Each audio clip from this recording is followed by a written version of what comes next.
سلام به همه شما مردمان خوب ایران. به پیج ایران و جهان خوش اومدید.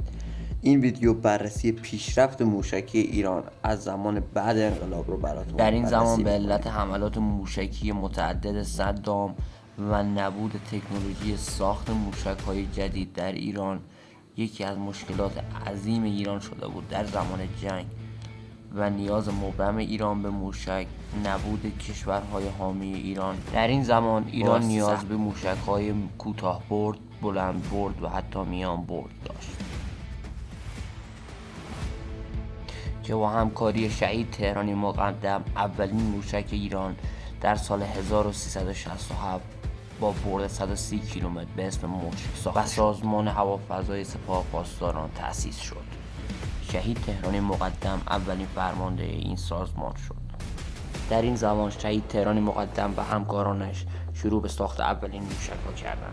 سرهنگ قذافی با تحویل دادن چند فرمانده موشک اسکار همراه با لنچرهایش قرار بود کارشناسان لیبی را برای عملیاتی سازی این موشک‌ها فراخواند، اما با قبول نکردن و کارشکنی لیبی، شهید تهرانی مقدم این موشک‌ها را کمتر از 2 ماه عملیاتی کرد. موشک فاتح 110 و موشک زلزال از خانواده موشک‌های شهاب 3 هستند که در آن زمان تولید شدند.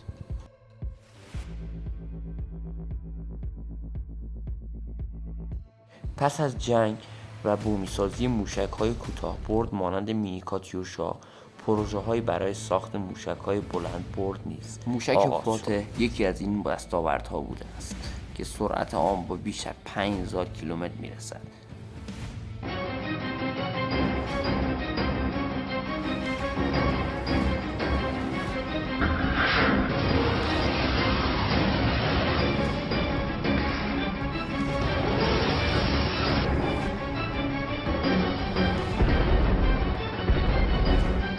پس از فاتح قطر در سال 85 با برد 1650 کیلومتر ساخته شد. دیگر بالستیک قدرتمند ایرانیان که توجه جهان را جلب کرد. پس از آن در سال 87 سجیل با وزن 23 تن با سوخت جامد 2 مرحله‌ای و برد 2 الی 2500 کیلومتر یکی از وحشتناکترین بالستیک های ایران با خطای دید زیر 10 متر ساخته شد.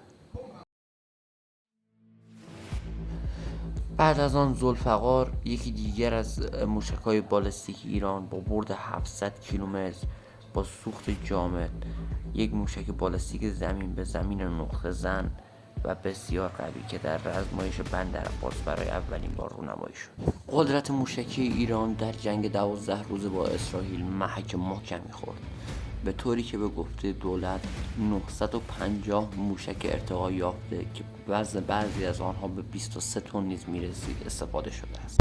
این موشک‌های سنگین با سرهای جنگی 2 الی 3 تنی باعث تخریب زیاد شرک‌های اسرائیلی نشینی شده بود. ایران به تازگی بزرگترین موشک خود را به اسم رستاخیز معرفی کرده است. این موشک با 14 متر طول، 27 تن وزن و از کلاهک دوگانه استفاده می‌کند که توانایی رهگیری را صفر و هر نقطه‌ای از جهان حتی ایالات. به نظر شما آینده موشکی ایران به کجا خواهد رفت؟ آیا کشورهای غربی می‌پذیرند و یا آیا با پیشرفت روزافزون قدرت نظامی ایران کشورهای غربی تحریم‌های ایران را بیشتر خواهند کرد و یا نه با ایران کنار خواهند آمد؟ بچه‌ها امیدوارم از این ویدیو خوشتون اومده باشه. با کانال خودتون ایران و جهان همراه باشید. لایک، کامنت، ساب فراموش نشه.